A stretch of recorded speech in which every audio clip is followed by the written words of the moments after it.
काली नजर। माँ, माँ। अरे क्या माँ माँ कर रहा है? बकरी का बच्चा है क्या? अरे माँ, मजाक छोड़ो। मुझे फाइनली वो मेन चौराहे वाली दुकान मिल गई है। अब देखना, आपका बेटा दुगनी स्पीड से पैसा कमाएगा। ओफो, ये क्या? मेरी ऑनलाइन मेकअप क्लास चल रही है। इतनी जोर से क्यों बोल रहे हो आप दोनों? अरे मेरी धर्म पत्नी जी, मेकअप क्लास बाद में करना। वो चौराहे वाली दुकान मिल गई है हमको। अरे वाह! रुको, मैं अपनी माँ को फोन लगाकर बता देती हूँ। अरे मैं भी अपने रिश्तेदारों को बता देती हूँ। कितनी खुशी की बात है। हाँ हाँ, मैं भी अपने दोस्तों को बता देता हूँ। 1 हफ्ते बाद रजिस्ट्री है। बस, घर में खुशी का मौका था। उन तीनों ने अपने अपने फोन उठाए और लोगों में बात फैलाना शुरू कर दिया। और रही सही कसर, श्वेता बहू ने अपने पड़ोस में सबको बताकर कर दी। अरे वर्मा आंटी, अब हम भी जल्दी कार ले लेंगे। घर का रेनोवेशन होगा और ठाट से रहेंगे हम भी। अरे ऐसा क्या हुआ? लॉटरी बाटरी लग गई है क्या? अरे इस बार चौराहे वाली मॉल में हमको भी दुकान मिल गई है। दुकान नंबर 21, जो एकदम चौराहे पर है। अब ग्राहक बढ़ेंगे तो आमदनी भी बढ़ेगी ही ना।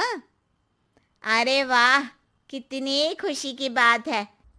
मैं बहुत खुश हूँ तुम्हें इतना खुश देख के।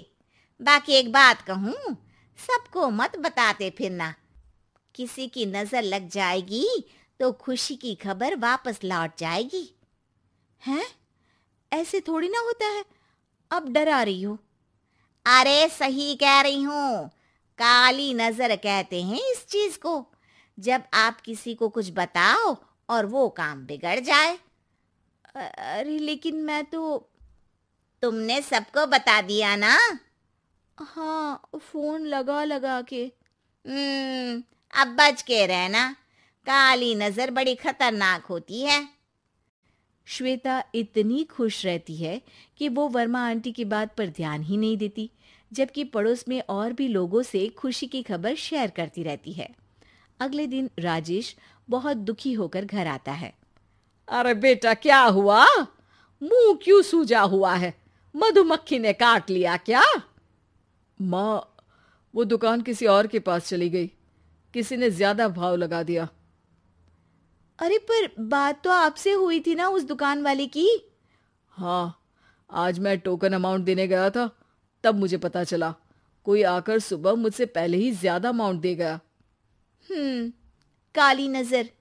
क्या? क्या कहा?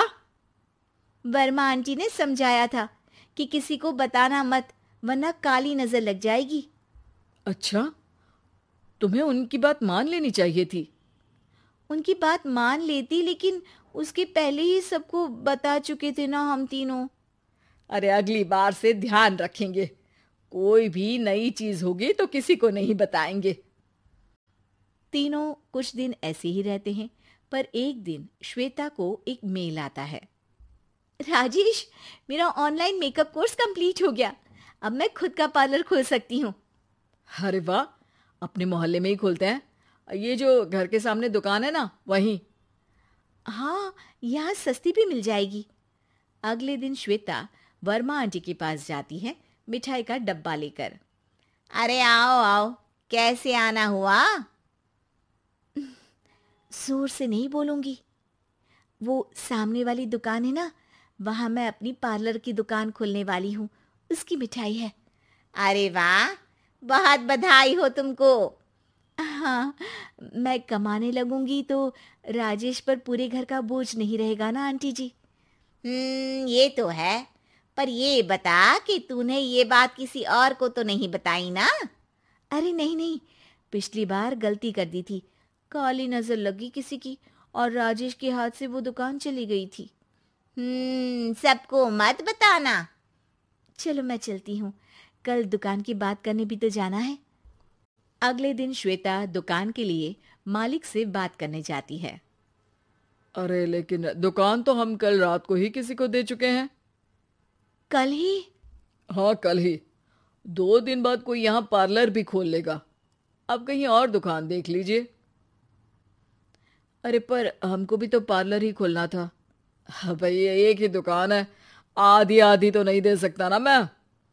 राजेश और श्वेता घर पर हताश होकर आ जाते हैं। इस बार तो किसी को बताया भी नहीं था, अब किसकी काली नजर लग सकती है।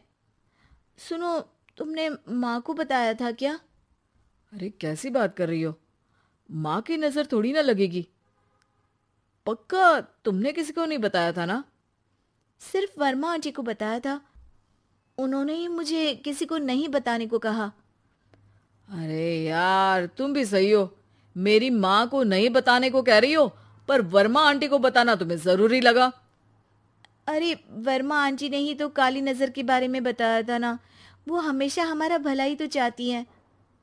मेरी माँ भी हमारा भला ही चाहती है। अरे पर चिल्ला क्यों रहे हो, बात नहीं कर सकते क्या आराम से?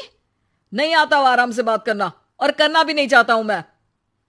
दुकान जाने का दुख गुस्से में बदल गया था और राजेश और श्वेता में बात बंद हो गई थी। 2 दिन बाद मोहल्ले में पार्लर का इनॉग्रेशन हुआ, जिसमें मोहल्ले के सभी लोगों को बुलाया गया, पर श्वेता, राजेश और माँ नहीं जाते। माँ, अंदर आ जाओ, क्या देख रही हो? अरे नया पार्लर देख रही हूं अपने आंगन से। देखो, माँ को दूसरे का सुख देखने में कितना मजा आ रहा है, मेरा दुख नहीं दिख रहा इन्हें। यहाँ मेरा पार्लर भी तो हो सकता था। अरे चुप रहो यार, हर बात में लड़ाई क्यों ढूंढ रही हो? राजेश और श्वेता फिर बहस करने लगते थे। तभी माँ ने दोनों को बाहर बुलाया। अरे जरा देखो तो, दुकान चलाने वाले का बोर्ड पर नाम क्या लिखा है? श्रुति वर्मा। गाड़ी निकाले बेटा, हमें कहीं जाना है। काली नजर का इलाज कराने? राजेश अपनी बाइक निकालता है। तीनों ट्रिपलिंग कर रहे हैं। माँ राजेश को उस मॉल वाली दुकान पर लेकर जाती है जहां राजेश अपनी दुकान खोलने वाला था।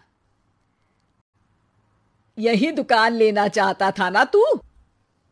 हाँ, पर इनको भी दुखी करने लेकर आई हो क्या यहाँ पर दुकान दिखाकर?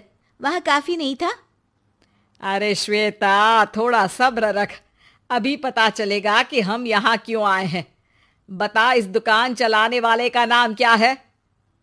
अनुपम वर्मा। कुछ समझ में आया? वो दुकान वाली श्रुति वर्मा, ये दुकान वाला अनुपम वर्मा, और हमारे पड़ोस में हमने उस दुकानों के बारे में बताया किसको था? अब वर्मा आंटी को। मतलब वर्मा आंटी ही हमारा काम बिगाड़ रही है? नहीं नहीं, ऐसा नहीं हो सकता, ये बस इत्तेफाक है। राजेश अपना फोन निकालता है और श्रुति वर्मा और अनुपम वर्मा के नाम फेसबुक पर सर्च करता है, जहां ये दोनों ही वर्मा आंटी के रिश्तेदार होते हैं। श्वेता को समझ में आ जाता है कि वर्मा आंटी की ही नजर काली नजर है। अब क्या करना है? कोई भी खुशी की खबर हो तो काली नजर से बचना है, यानी वर्मा आंटी से बचना है। अरे पर मुझे ये समझ में नहीं आया कि वो हमारे साथ ऐसा क्यों करेंगी। अरे बेटा, एक सीख है, दूर के आदमी को आपकी तरक्की से कम परेशानी होगी, पड़ोसी को ज्यादा। दोनों माँ की बात में हामी भरते हैं और अगला काम चुपचाप करने की कसम खाते हैं, ताकि आगे से वर्मा आंटी कोई काम ना बिगाड़ सके।